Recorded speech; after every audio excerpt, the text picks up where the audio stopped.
animal. Yes, you are. Okay, Reggie, go sit on the couch. Go sit on the couch. Hey everybody, welcome back to my channel. My name is Sim Kern, pronouns they, them, and I do lots of things here on BookTube. I'm an author. I'm a booktuber of all stripes, but I also love to review picture books. I have a 4-year-old daughter, and we love to check out new books from the library, and we're always just like reading and finding new things. Today, I want to share with you some of my favorite books about natural science. So anything about like ecosystems, the water cycle, some basic earth science, stuff like that that's appropriate for kids even like ages 3 through probably 6 or 7. These books are going to be great. I fully endorse all of them. I love all these books. I think they're great for teaching some really important earth science concepts to some very young kids. So with that, let's get to the books. The first 4 books are going to be all about birds. I love birds. We have a bird feeder hung up right there, and there are some finches visiting it right now. So learning more about birds along with my daughter has been really fun. I didn't actually do much birding before she was born, but living in a city, that's some of the wildlife that's like really accessible to us here. The first 2 books she has loved since she was a baby. So these are even appropriate for little babies. They're board books, Bird Color and Bird Count. Both of these books are by Allison Hill Spencer. So these are both great for teaching those early concepts of learning colors for babies and toddlers and learning the numbers 1 through 12 for bird count. So she was really interested in them for those concepts early on. Now that she's older, she's memorizing the names of all the birds and learning about different species. So in Bird Color, each page will give you 3 birds, focusing on one primary color of the rainbow. These are North American birds. Most of these books are going to be about North American wildlife, unfortunately. So I don't know how applicable these books will be if you're living in another continent. But for us, it's great because we're learning about the birds that we do have here. So what is red? A crossbill is red, a cardinal is red, a tanager is red. The art is really beautiful. Dynamic pictures of birds doing things, and like I said, I think these books are great for babies all the way through. Like probably 6 or 7-year-olds would still enjoy these. I enjoy them as an adult, and I've learned new bird species from reading them. Bird Count is very similar. There's 1 number, and so this is 1 loon chick tucked in mother's wings, 2 fishers crowned as noble kings. So, and then it's got, the belted kingfisher. It uses more simple species names in the main text, but then it's got the like individual species names written next to the birds. And for this was great when she was early learning to count, learning to touch each animal 1 time and say the numbers. Now she's got her numbers 1 through 12 down, and she's enjoying memorizing the names of all the bird species. We picked up this little book at the Arboretum the other day, the Little Book of Backyard Bird Songs. Most of these birds do live in this area, so it's fun to learn their bird calls. The name of the bird, there's a paragraph of information about them, and then some quick facts about what they eat, what their nest is made out of, stuff like that. So you can choose how much and how little to read to your kid based on how old they are. I'm at this point with a 4-year-old, I'm reading the name of the bird and maybe like a few facts about them, and then my daughter is ready to push the next button and turn the page. So they're like high quality recordings too. Sometimes these button books, the sound is really tinny and you can't really hear it. But in this case, I think the sound recording comes through really well. This is Nesting by Henry Cole.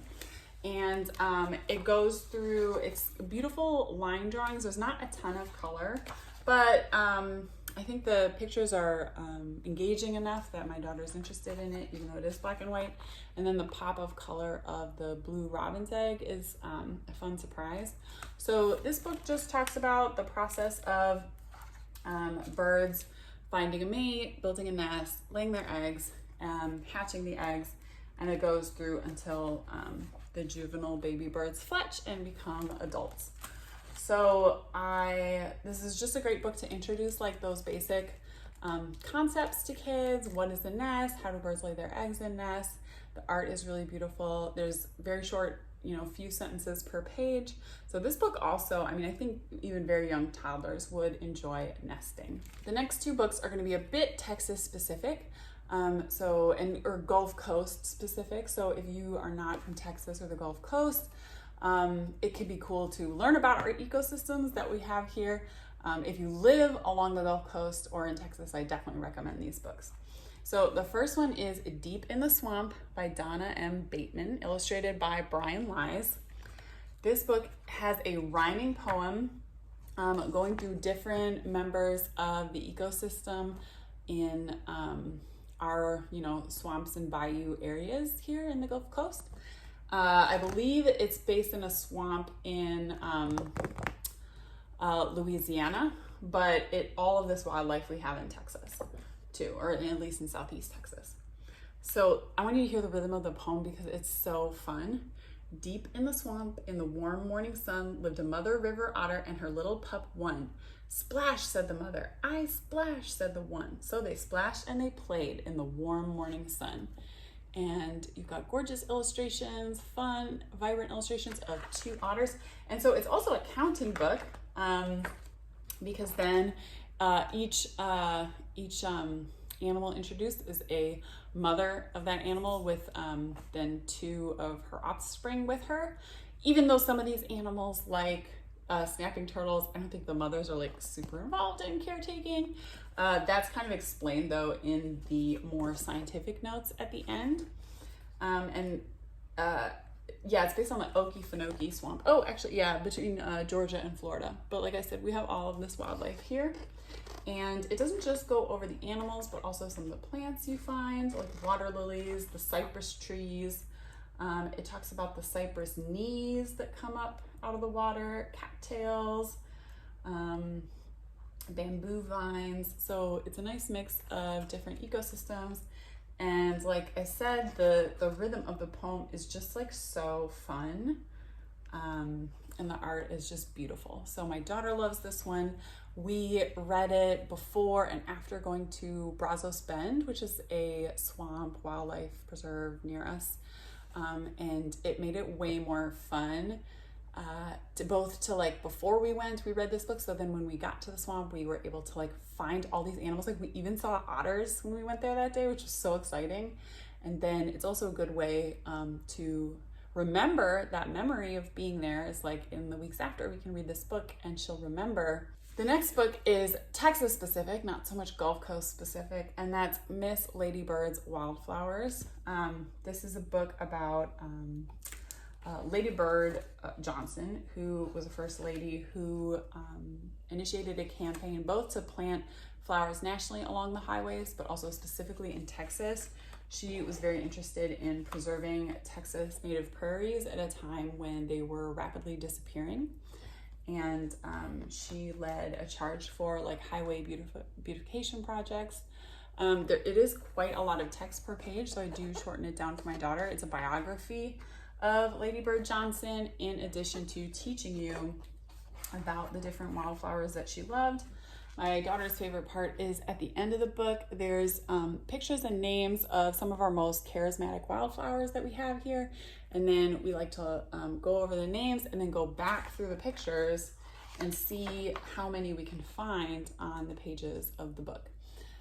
She definitely learned a lot of wildflower names from this book, and then we can just walk right down to our bayou, which is a few blocks away, where there's a greenway where they've planted tons of these flowers and we're able to identify them in person. My daughter really loved doing that this spring, and it was a great activity to get us outside when we've been cooped up all pandemic year. So I definitely recommend Miss Ladybird's Wildflowers. It's both history and some great wildflower ecology. Okay, we're going to shift to talking about bugs now. We've got a couple books on bugs. This is I'm Trying to Love Spiders, Words and Pictures by Bethany Barton.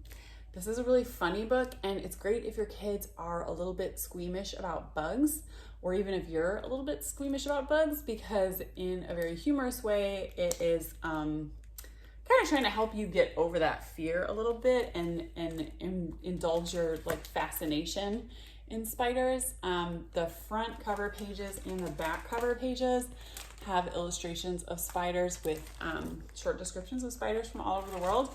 So like I said, my daughter's been really into like learning the names of different species of things. She's really enjoyed that.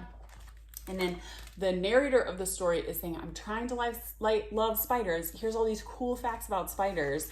But then every other page, she's like, I think it's working. I'm like the spiders. Ah, spider, squish it, squish it, squish it.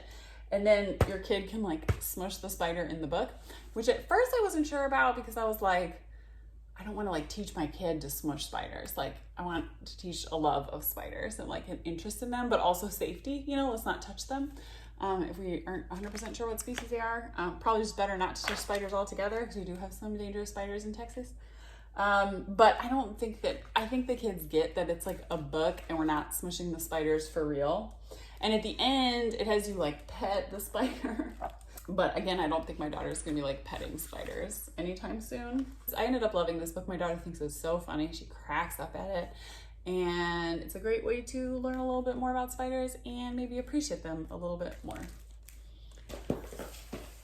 Okay, another great book for insect lovers is 1001 Bugs to Spot. This is an Usborne book. Usborne. I don't actually know how to say the name of that publisher. Emma Helbro is the author, illustrated by Terry Gower. And great job, Terry, because it is gorgeous. There are also some designers and natural history consultants listed there. All kinds of people work to put this together. So I think this book would be fun for really young children as well. There's not much text per page. You just get a number of bugs identified for you at the bottom of the screen, or about the bottom of the pages.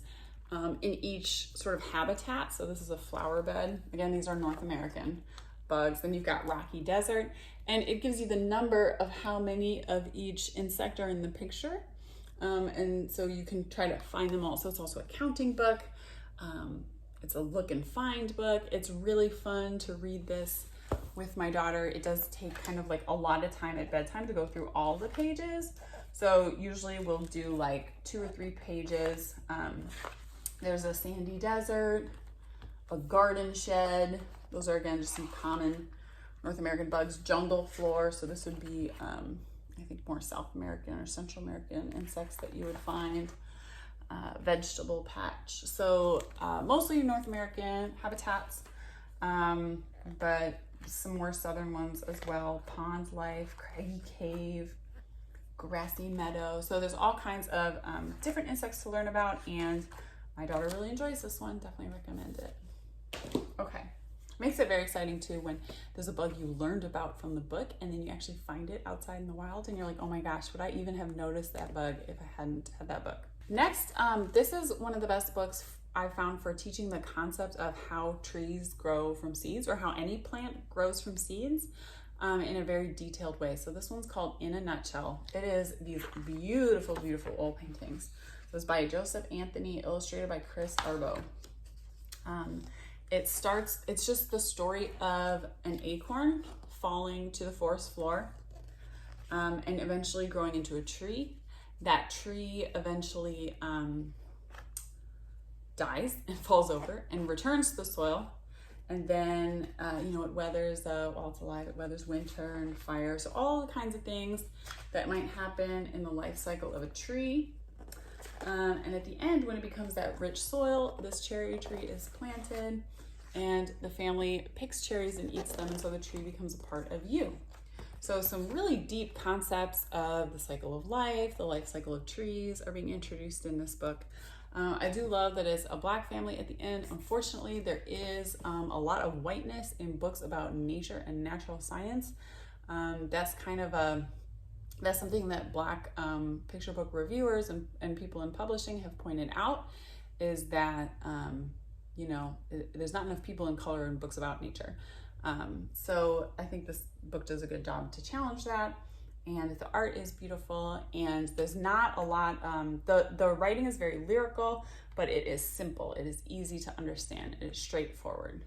The next book is another beautiful book. This is maybe the most beautiful of them all. I love this book.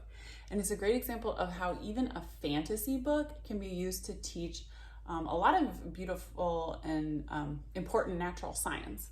So this book is Welcome Home, Beaver by Magnus Waitman. It is like an overlarge book, so you're gonna need like an extra big shelf to stick it on. And it does fit in these little cubicle shelves. So it starts off with like a beaver goes off one day to explore the world and gets lost, and he needs to find his way home. And obviously the animals are anthropomorphized, so this is like a fantasy book. His friend Akita, the dog, swoops down in a balloon to help him find his way home. And then he goes through all these different habitats of the world, trying to see if that's where he lives. So starting out in the Arctic, is that your house hidden in the snow down there? No, Akita, this is the home of the seal and the polar bear. So while there's elements of fantasy, obviously, right? Like polar bears don't wear parkas. It is teaching you the correct animals that live in the correct habitats and what their habitats or dens or nests look like. So, you're seeing a realistic picture of where polar bear and seals live. Of course, they wouldn't have like furniture in their homes, but I think that kids will learn the facts and like figure out what's fantasy and what's real later, or if they're old enough, they'll be able to tell the difference. So this is kind of an English countryside. It goes to Central Europe where there's these incredible honeycombs. You're learning about how bees make honeycombs. These are harvest mice that make their nests in balls of straw. I mean, these pictures are just like so gorgeous. Look at this termite mound. Like, how incredible. You're learning a ton of natural science. And then at the end, my daughter loves going over the map, which shows you where in the world all these places are, all these different habitats are. There's a little bit of geography there too, and my daughter enjoys going over the map every time. So great example of fantasy being used to teach some great ecology and animal science. Now we're going to get into some big concepts, some big earth science concepts. So this is my favorite book on the water cycle. Water is Water. This is my favorite one I've found. It's kind of more lyrical than scientific. It's poetic. Drip, sip, pour me a cup. Water is water unless it heats up. Whirl, swirl, watch it curl by. Steam is steam unless it cools high. And then it becomes clouds, then it becomes rain. So the water travels through like all kinds of different phases. Again, it ends up turning into apples and then into apple cider that is drunk by the children. So kind of a similar ending to the In a Nutshell book, showing how everything comes around and the natural world ends up passing through our bodies.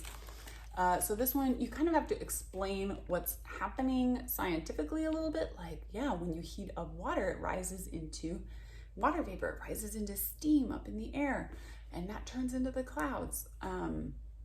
So doing that can help kind of reinforce the science behind the poetry of this book. But I think the poetry is a great place to start, and the kids are internalizing these like profound earth science concepts in a way that is going to be engaging to very young readers, whereas like a diagram of the water cycle and something more like straightforward and scientific would maybe not hold their attention as much. So my daughter does love this book. I love the art. It's so beautiful.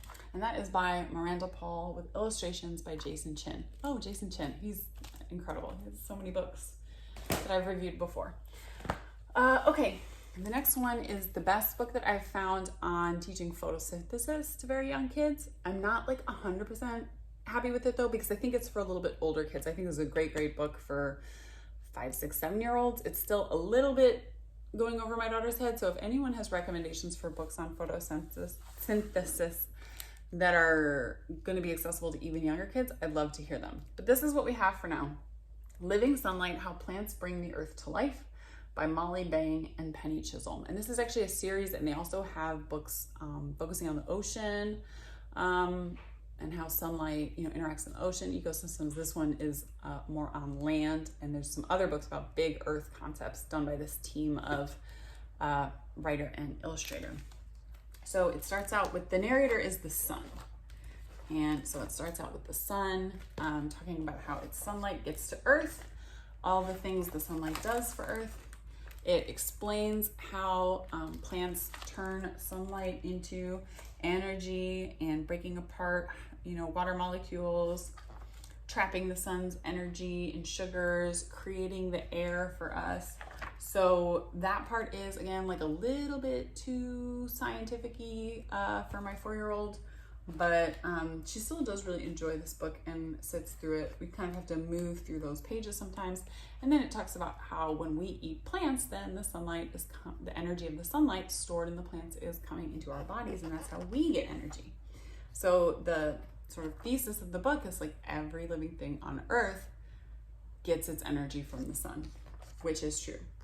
So the art is cool. It's kind of designy. It's a little bit like, it's very bright and vibrant. There's a lot to look at on each page, so I do recommend this book. The last book is a very, very big concept, which is kind of the whole history of the Earth in one book. So it started with a big bang. Now, my husband, who is a NASA flight controller, he's like a bit more scientifically rigorous than me. There's two things he doesn't like about this book, which is that it sometimes presents things that are theories as that we're not 100% sure on as absolute fact. So one of the things is the creation of the moon.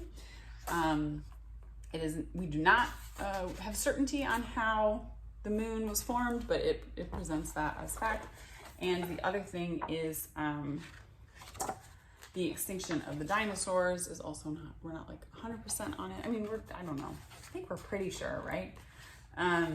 Evolution is also a theory, but that just means like we have zillions of pieces of evidence to back it up, right? And it starts with the Big Bang, the whole universe being like contained inside a dot tinier than this point. And it explodes. There's not too much text on each page, and the pictures are really dynamic. So even though these are pretty big abstract concepts, my 4-year-old is interested in this book. Talks about early Earth, how life started, gives a kind of simplistic idea of evolution, like the fish were looking at the land and one day their fins were ready to walk up out of the land. It's not going too much into the mechanics of evolution, but I think that's fine for these very young children. Dinosaurs, the extinction of the dinosaurs, and then you got apes leaving the forests to start scavenging on the savannah, starting to walk upright, evolving into humans. What have humans been up to? Landing on the moon. It all started with the Big Bang. So I think it's like a pretty good overview of a whole lot of big concepts, and written accessibly enough and illustrated accessibly enough for 4 or 5-year-olds to kind of get a sense of that story. And that's something that I want to start building from a very young age. So those are my recommendations for some of my favorite natural sciences, earth sciences books.